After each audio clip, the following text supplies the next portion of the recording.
Well, first of all, what kind of mythical powers does a Sun Devil have? We got to consider that. You all don't remember the Georgia Southern game, do you? You know, I hope there's Bigfoot. I don't think there is. Like rat poison. All right, so It's Division I football! It ain't murals! Welcome back to the Hoppy Huddle podcast.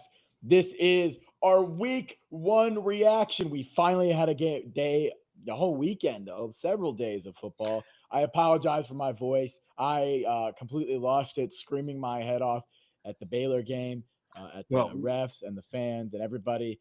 But we're back. We owe everybody apologies. Here. I mean, we're actually doing this live in the TCU UNC game's kicking off.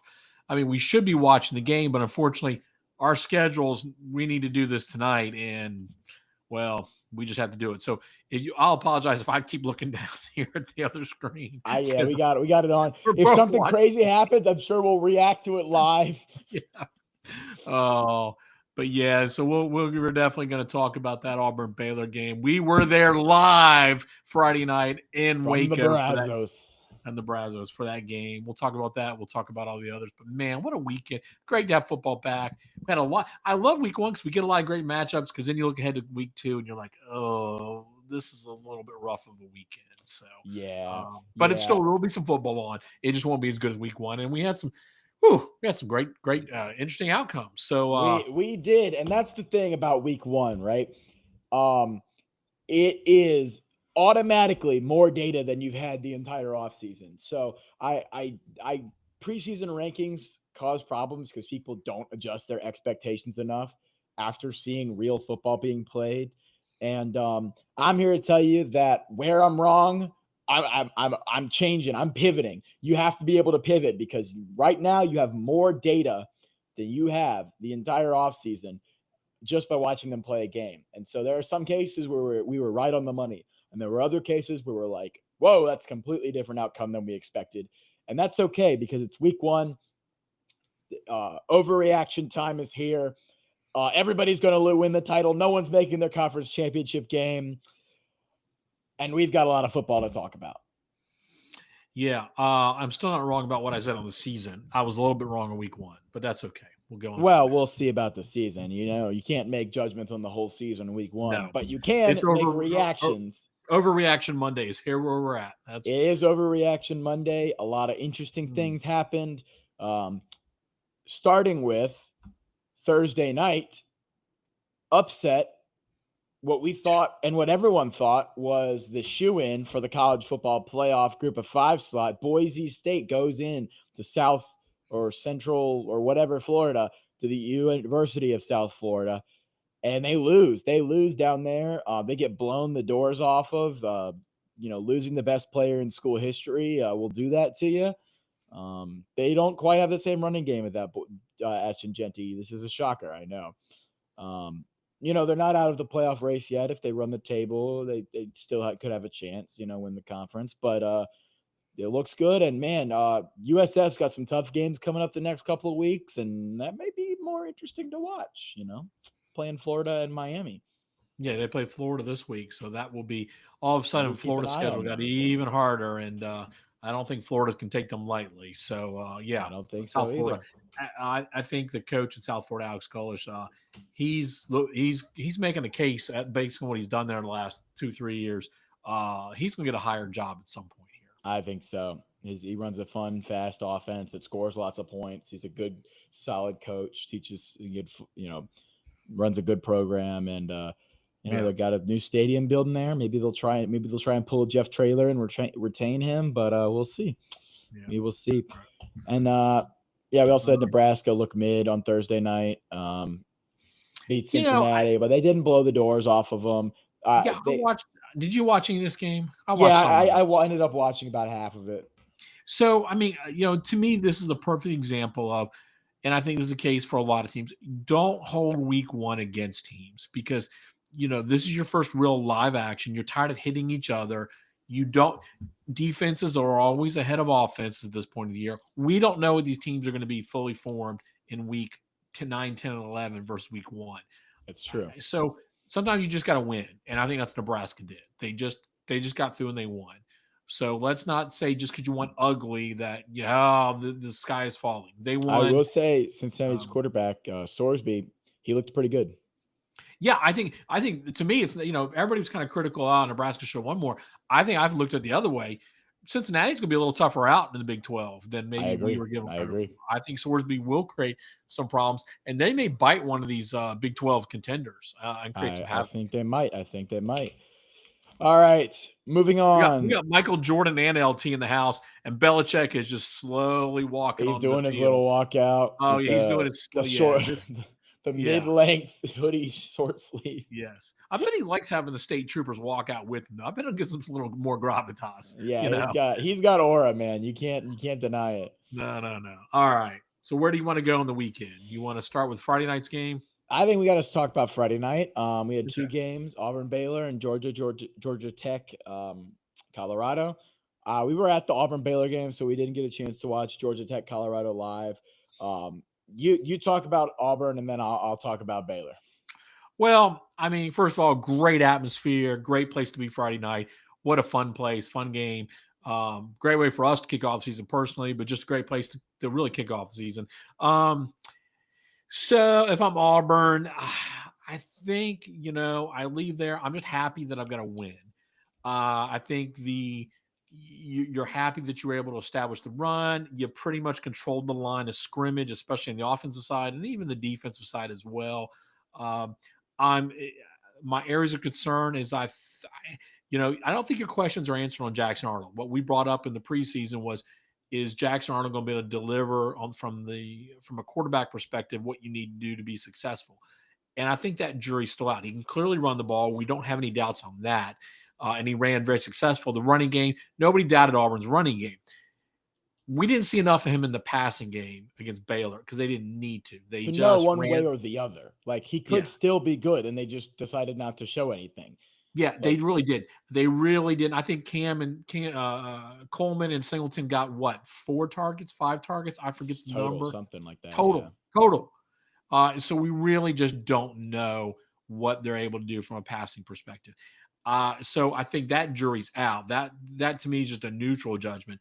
I think if I'm a little more concerned about Auburn is their passing defense. I mean, we know Sawyer Robertson's good, but he carved them up. I think he had a pretty good game. I don't know if that's just a function of, maybe it's a combination of both Sawyer and Baylor's offense being good / first game again. You're not fully formed and you go up against an offense that's returning a lot of people. You're just not ready for that in game one. So if I'm Auburn, I'm happy I won. I look at what happened the rest of the SEC. And I'm thinking, okay, hey, I got a shot here. Why not? But I'm us? still not. Why not us? But I don't walk away going, hey, we've solved the problems. I think that remains to be seen. So good win for Auburn. I think you're happy to get on that bus, be 1-0. Moving on. You got the big one staring you in the face down the road here in about 3 weeks against Oklahoma. That is going to be the big test. That's going to be whether they're going to need Jackson Arnold to make throws in that game. And we'll know whether they're truly a playoff contender or whether they're just 6-6, 7-5, 8-4 range. That'll be the difference. I agree. From the Baylor side of it, obviously you're disappointed to not be able to win. Couple maybe questionable referee calls, especially the face mask. But if you play well enough, then it shouldn't affect the outcome of the game. I will say it's a little bit frustrating to again have a Dave Aranda coach defense just kind of get manhandled at the line of scrimmage. And I know Auburn's offensive line is one of the best in the country, but you think they would be able to make some halftime adjustments or something, but basically it just looked the same in the first half as it did the second half. They just kind of lined up and beat you running the ball. And so But Jay, get back to it. I think you said it a second ago. That is going to be probably the best line that they're facing this year. I mean, I just don't see anybody else. So I don't know that that's a great comparison. Even the SEC, Auburn's offensive line is great. So I mean, maybe it's just an unfair comparison. And again, where are we at on week 1 versus where are we at on week 6, 7, 10, 12? Because especially on defense, Baylor has a lot less returning production. They do. They basically brought everybody back on offense, and defense, they're working in a lot of new guys. So I think maybe that's something to consider there. I think especially for the running game, I think they couldn't really run between the tackles very much against Auburn's D-line. But that's another thing where, like, it may not be a problem in Big 12 play. I'm extremely impressed with Sawyer Robertson and the passing game. It looks like to me like they hit on both of their transfer wide receivers, Kobe Pretense from Alabama and Cole Wilson, the D2 or JUCO transfer. So it looks like Baylor has 4 good wide receivers and Michael Trigg, the tight end who made some big plays. So from a passing game perspective, I think Baylor might have one of the better passing attacks in the entire country, specifically passing. I think you've got questions on defense, especially on the run defense where you thought they would be stronger. I think, probably against less huge defensive lines, they'll be able to run the ball with Washington, although he was kept bottled up pretty the whole game. So that might be a concern. Overall, I think Baylor played decently well. They did throw for like 380 yards against an SEC defense. And so there's something to say there. 2 possessions in the red zone and you got 3 points out of it. That's kind of the difference in the game right there. Just saw that. That was crazy. Sorry, we're reacting to the North Carolina TCU game. But yeah, I think overall at Baylor, it's discouraged, but it doesn't ruin your season because you basically knew you had to win the Big 12 to make the playoff anyway. So you got SMU next week. I think what you look at your schedule and like what other offensive and defensive lines scare you as much. And also the pass protection against Sawyer was really good. It was just the run blocking that was not as good. So I think you look at the offensive lines you're going against, the only other one that has as much NFL talent on it or close to that would be Utah. But you look at the rest of the Big 12 schedule, Baylor's like, all right, I think we can take these guys. And so honestly, I'm not that pessimistic after week 1. It sucks to get out of there with the loss, especially with all the hype around the game. But I think the season's still in front of them. I think you're right. I think it's important that they win this week. I think beating SMU would be a nice way to bounce back. I know your brother doesn't want to hear this. I do think there were some issues with the refereeing in that game. The kickoff return coverage that's a bad beat for Baylor. You tighten that up, all of a sudden, this game maybe not be as bad. I mean, yes, they were manhandled, but Baylor kept fighting back. And I like return that. And then 2 red zone nothings. I mean, they 5 trips to the red zone and you had 17 points to show for it. If you convert a couple more of those and you turn it into 21 or 28 points, don't give up the return. Yeah. So again, Auburn won, deserved to win, but I think if you're Baylor, you're going, okay, it's week 1. We can live with this. We can work and get better. It wasn't like alarm bells. We got the doors blown off. We're going to not going to make a bowl. Like, no. Like you look at this and you're like, there are ways this could have played out differently. It didn't, and Auburn won the game, but you're not looking out of this being like, we're cooked. Yeah. You're going to beat TCU based on what I've seen in this first drive. Holy cow. UNC just shoved it down their throat. Look at Roy. Roy's up there with MJ. Love it. They got it. Randy Moss. They got everybody out for this game. Why are we even doing the podcast? All right, we're done. Alabama lost. Florida State looks good. LSU may win the national title. We're done. Speaking of 4-alarm disasters. Oh, my goodness. Alabama. Let's move on. You want to talk about Alabama and Florida State? Yeah. Where do you want to start? Where do you even start? Well, let's talk about the winner. Let's talk about Florida State. I think we should. Mike Norvell, again. All aboard the Gus Bus. The Gus Bus. Yeah, Mike Norvell, I mean, again, we didn't know what we thought that this team would be clearly better than 2-10 than last year. We thought they'd be 7-5, maybe 8-4 at best. Yeah. we just didn't know how they put all these transfers together. At some point, they had 11 transfers playing on that defense. 11 at one point during the game on the field. But I'm gonna tell you what, Norvell's figured it out again. They got the right quarterback, and then they got the right quarterback to fit with the right coordinator with Gus Malzahn. Yep. And they've got speed that, with the transfers on offense. And, they just knew what they were doing. They ran the offense.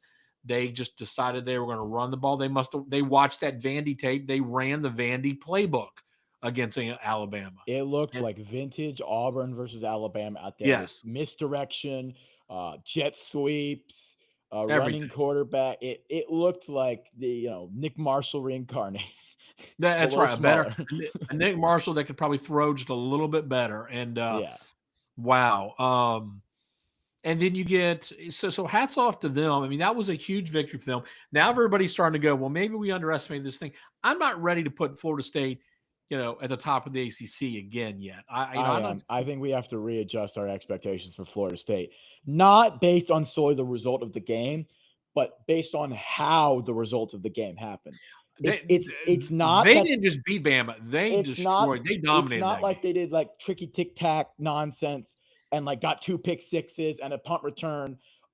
They dominated the line of scrimmage on both sides of the ball. They had got pushed with their O-line against Bama's D-line, and they got consistent pass rush, and good run blocking against Bama's O-line.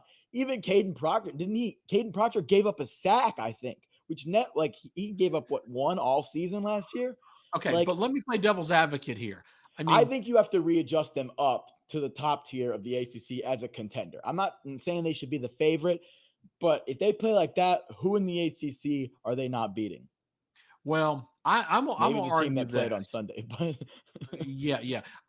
I wonder if they're going to be able to be consistent enough to compete for the title.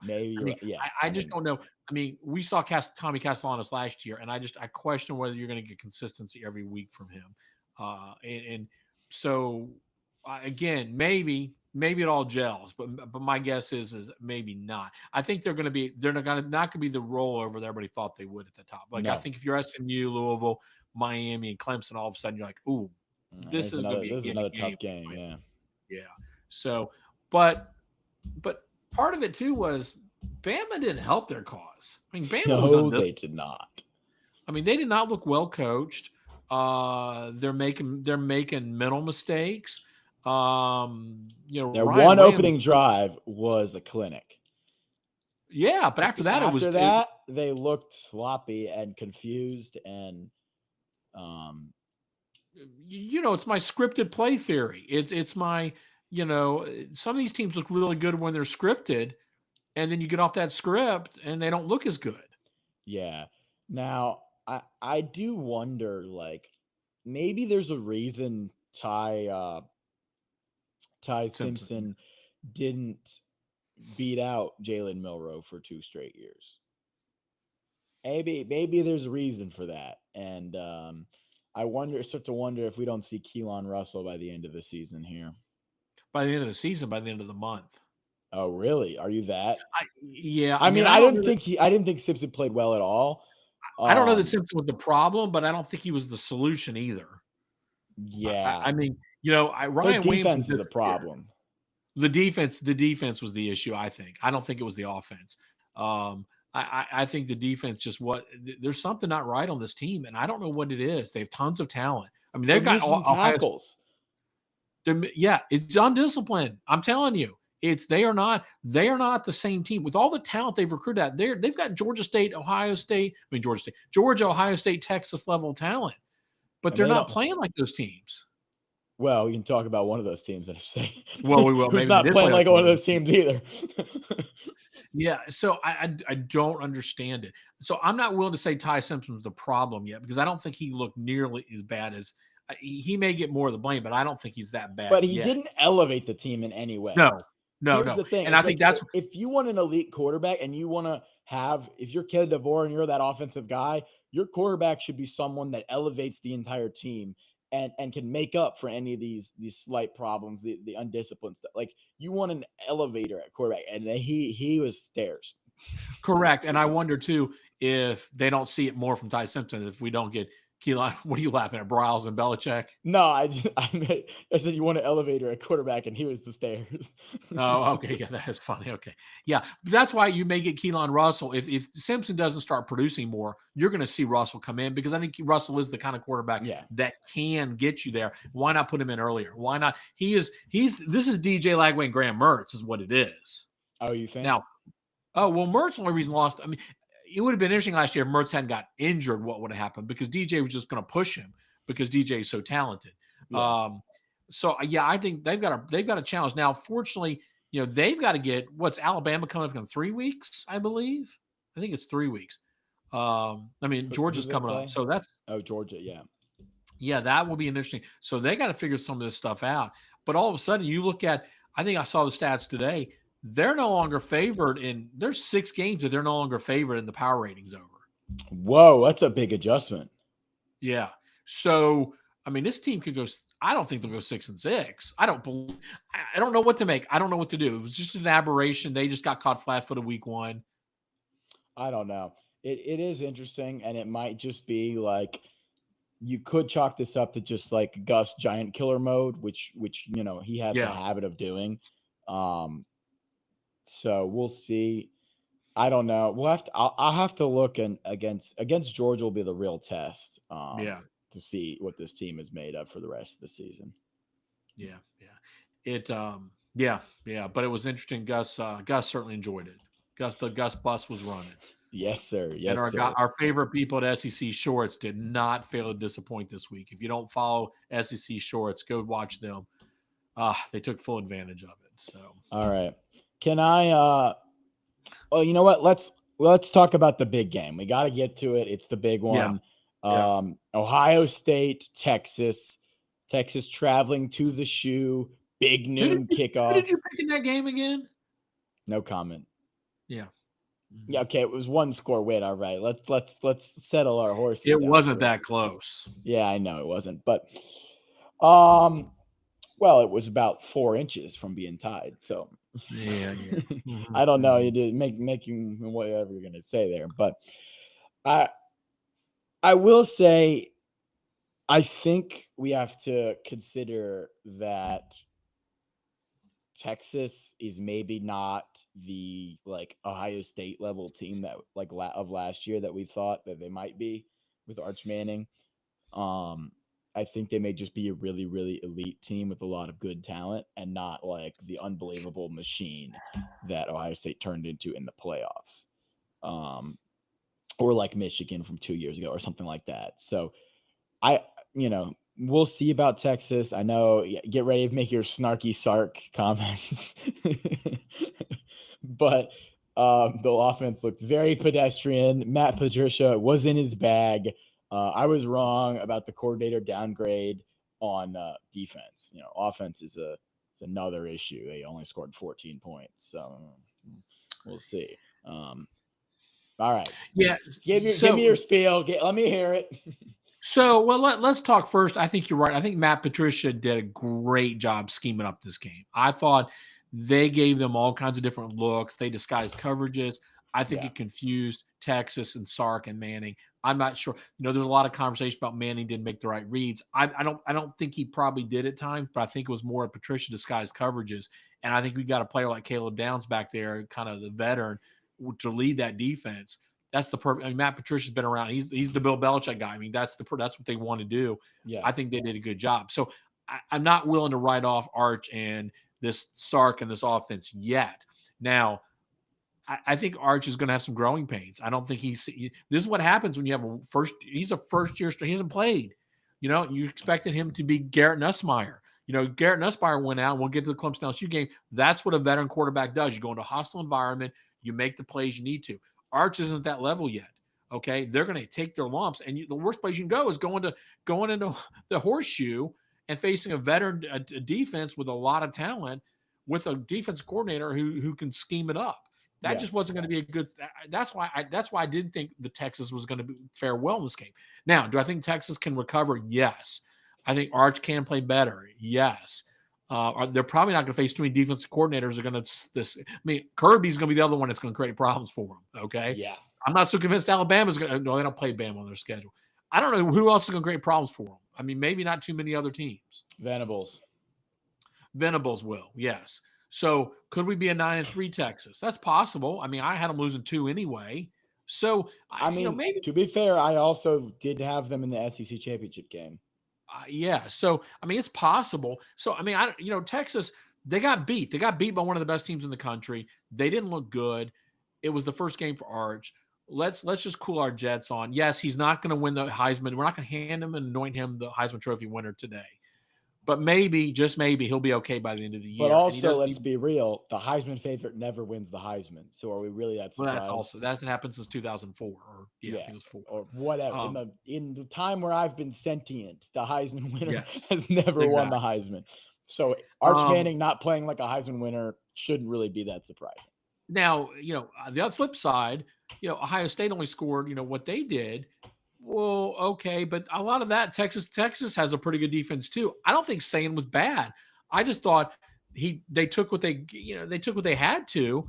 I think Ohio State's going to score a lot more points when they're not playing one of the better defenses in the country Texas. I do think we can say that Texas's defense is actually legit and real. There's not the problems of this there. team. Yeah, this is a really solid defensive team. They got pass rush on Sayin. They were excellent in coverage. Taffy, Hill. I mean, you got guys. Everybody they were solid on defense, and Jeremiah Smith with 2 drops. That was one. But I think we can forgive him. Yeah, he switched gloves or something. I don't know. That's just an interesting little something to put in your back pocket. Yeah. So I think ultimately you've got 2 teams that are still probably going to be in the playoff mix. I think you just said the one that won was the one who was probably the home team that had a little bit more. I'll just say, just you're not just so dependent on the quarterback play. You were able to get a little bit more out of them, and so I'm not willing to. I think you look at both the 2 high-profile SEC favorites that lost. I'm more concerned about Bama than I am Texas. I will say though, I do think Texas receivers did not impress me as much as I thought they would.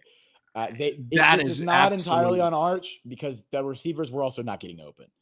Jake. That's a great point because that is the one thing that if I'm concerned about Texas, I was concerned more. I think I said this last week. I'm more concerned about Texas. I was concerned about Texas' offensive line after watching the game. It's not the line I'm worried about. The line held up fine.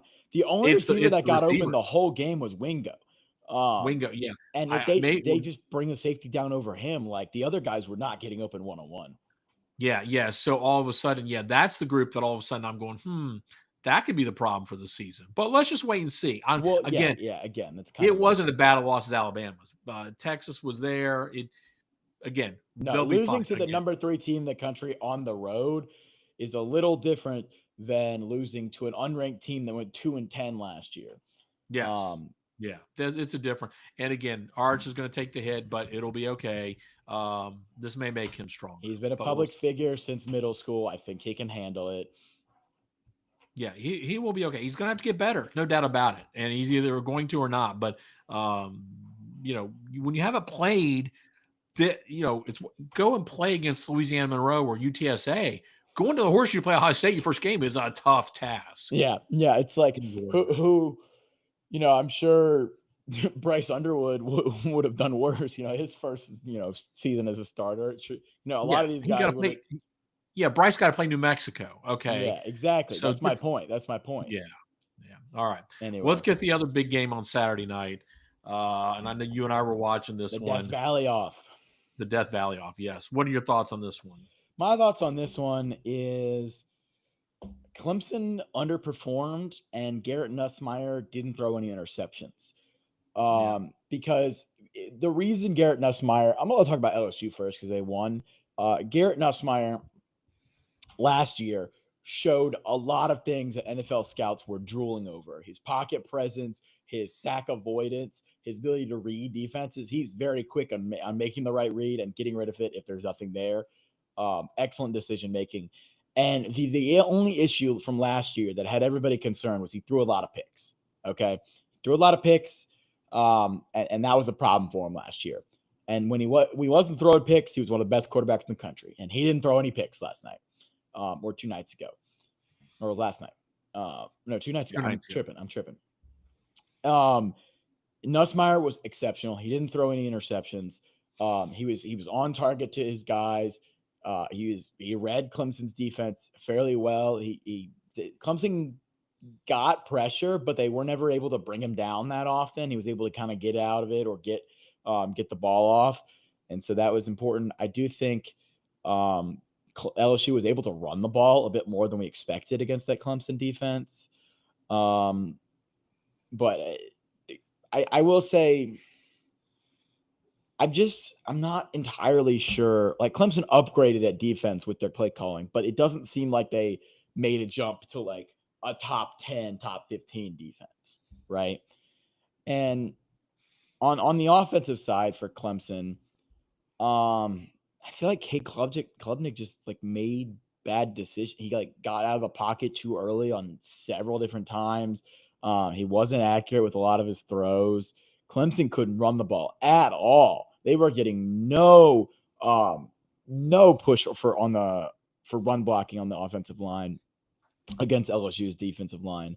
Harold Perkins feels like they finally found the right position for him, that star position, because he was tearing up Clemson's offensive line. He was getting pressure the entire time, basically unblockable. He blew up several plays. Clemson's receivers were getting open, but Cade couldn't hit them. So it's kind of like Cade Klubnik, maybe, is he reached his ceiling? Is he kind of just a Jag plus? Is that kind of where we're putting him? Because he'd make the easy throws and the medium difficulty throws, but when the high pressure hard throw in crunch time happened, it was behind. It was late. There were one interception and one that got called back, right? Yeah, he threw one interception and 2 more other throws that like should have been interceptions, basically. I wasn't impressed with Cade Klubnik. I thought he should have been better. To be fair, the last couple of seasons, Clemson has started slow and then got better as the season went on. I don't think this is like when Clemson got blown out by Georgia. I do think they looked better than that. I still think they can compete and win the ACC. I think they've just got to make some changes, and they've got to change some stuff with Cade. Cade's got to play better. It's that simple. And I think probably they need to consider some different strategies for pass rushing on a good O-line like LSU. Yeah. I think I said in last week's game, if the preview was, look to if LSU's able to run the ball. And if LSU can run the ball, then I think that was going to be the difference. And it clearly was.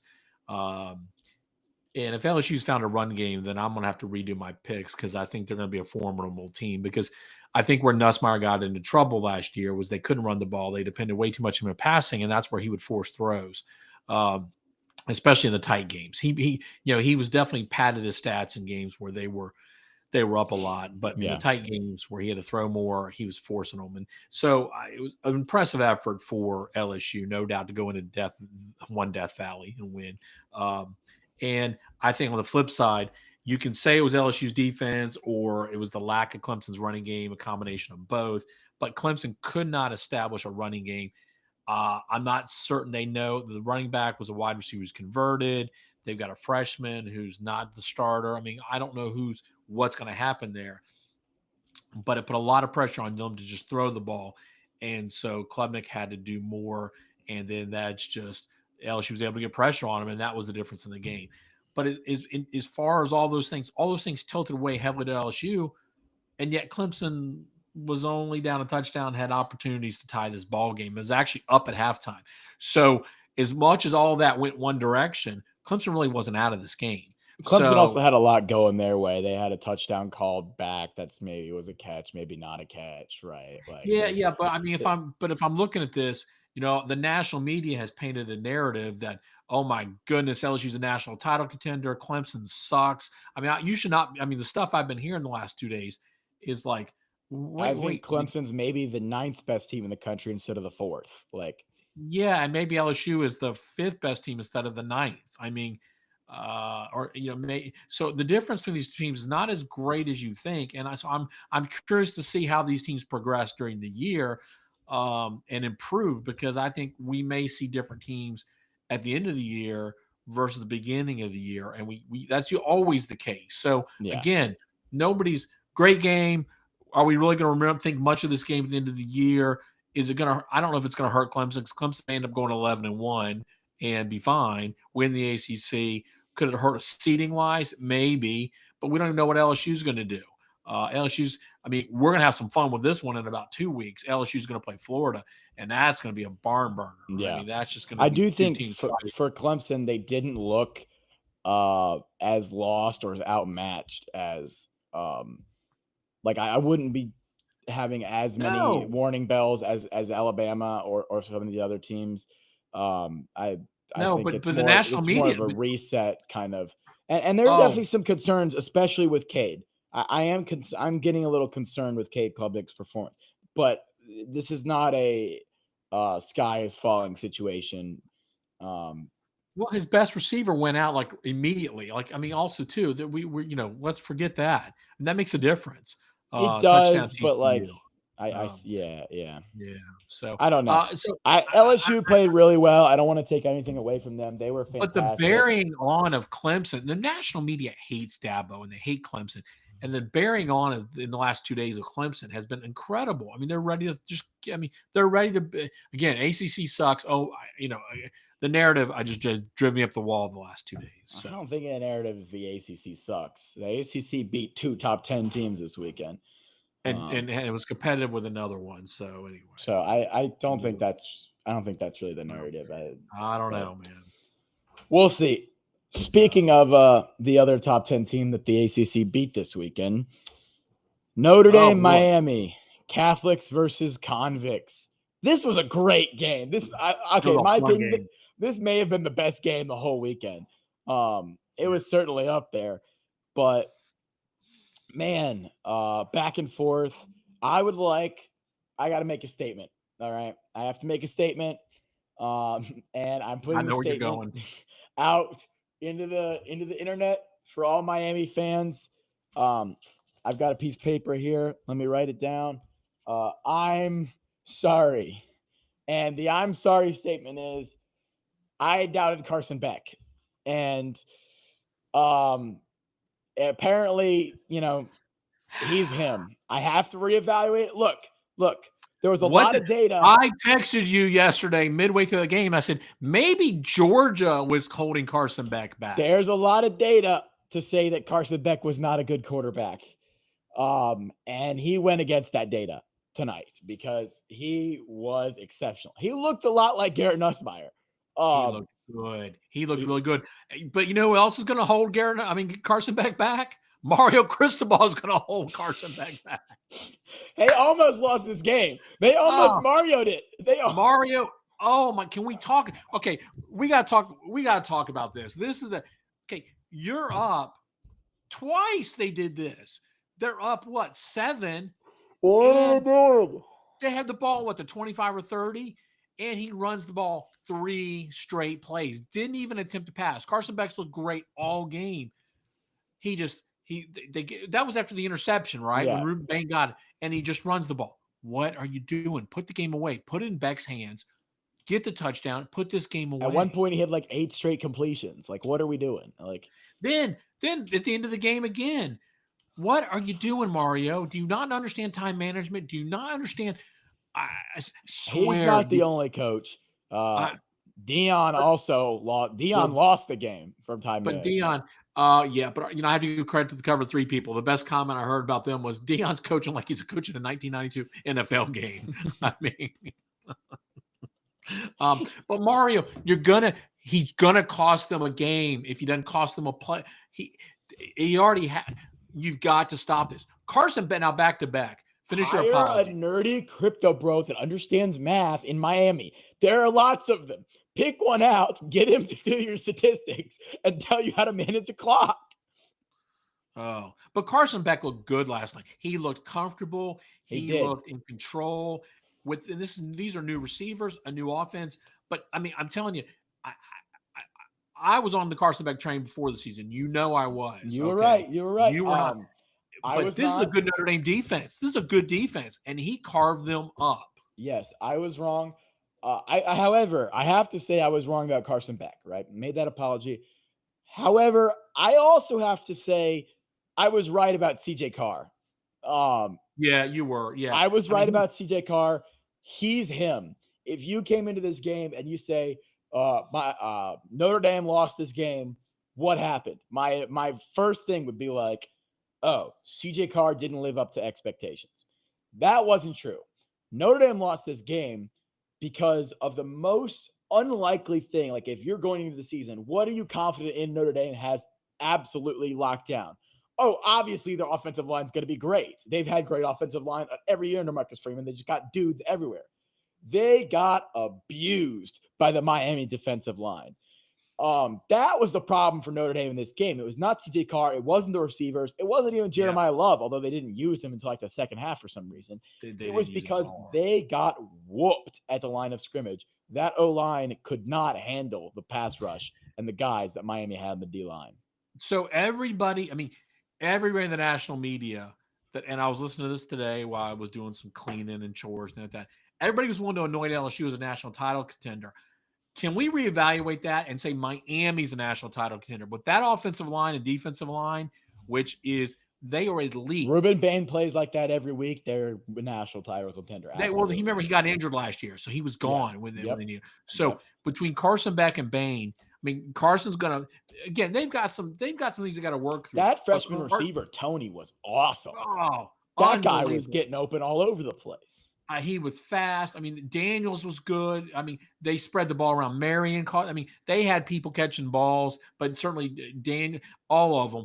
But they're showing the catch. They're showing was it Tony Daniels catch or was it who made the catch? I forget. That one catch was insane.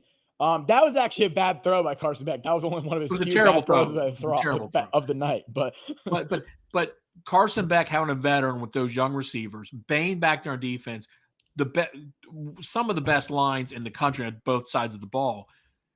This is a team that can make the playoff, and I was wrong on them. I had them going pretty high. I had them playing in the ACC championship against Clemson.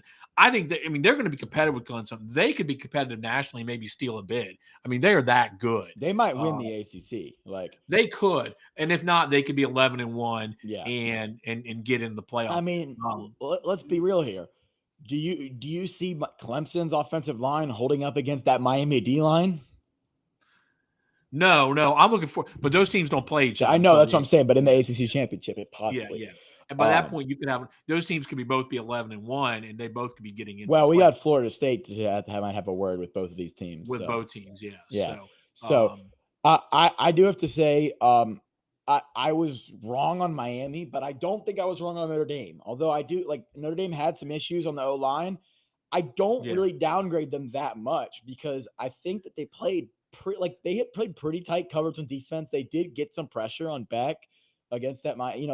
They contained the run against a very good Miami O-line relatively well. And they were in this game at the end. And CJ Carr is him. He played very well for his first start. He was excellent. He's good. This is what we thought Arch Manning was going to be. CJ Carr did what he was supposed to do. He was poised. First of all, I don't know why they kept calling him unathletic. He ran the ball perfectly fine. He wasn't slow. He didn't look like Tom Brady out there. He was a little slow, but they opened up some holes. He got through the holes. He's not a 1990s statue quarterback. He can move a little bit. He's not super fast, but I think calling him unathletic does him a disservice. He's got an arm, man, and he's accurate. So I think, I still think Notre Dame is up there as a national title contender, even with this loss. Yeah, they'll figure it out, and I think the only thing I would say is they do need to get the ball to Love more. They didn't really. They went away from it, I think, too quickly, and that's maybe Miami caused. Well, part of it is that I think Miami was abusing them in the line of scrimmage. They couldn't get any push. Yeah, you're probably right. I think this team will be fine. Now, here's the challenge of Notre Dame: you better win against Texas A&M in 2 weeks. because if you I don't, think they will. I think they will too. But if you don't, you may go 10-2, but then you're not going to have a quality win on your schedule. Yeah. Although the USC win, beating USC may end up being a quality win when it's all said and done, because I think USC is different. USC may be different this year. But you can't afford to lose to Texas A&M and then look at the rest of the schedule. And I mean, you're not in a conference. You can't win a championship. You got to have a good strength of schedule, and losing 2 out of the 8 to the good teams would be a problem. So, yeah, I agree. All right. Let's talk about yesterday's other game. Lenore Sellers. This is where I could be wrong. Again, it's Virginia Tech, so the competition's not very good. So I don't know whether I want to. My issue with Lenore Sellers is that I don't think he's a very strong passer. He looked good in this game, but is it the competition or is it Lenore's? It's the competition. You think so? Okay, that's kind of what I was flying back from Texas yesterday, and so I kind of had this game on and off. I mean, he only attempted 19 passes, but he was pretty consistent. He can clearly run the ball. I want to see more of them against their schedule against other teams with a better defense. So, but they did what they were supposed to do. So, yeah. So I know we're getting long in the tooth here. What other those are the big games for the weekend. What other teams do you want to highlight or discuss? I mean, I had thoughts about some of these.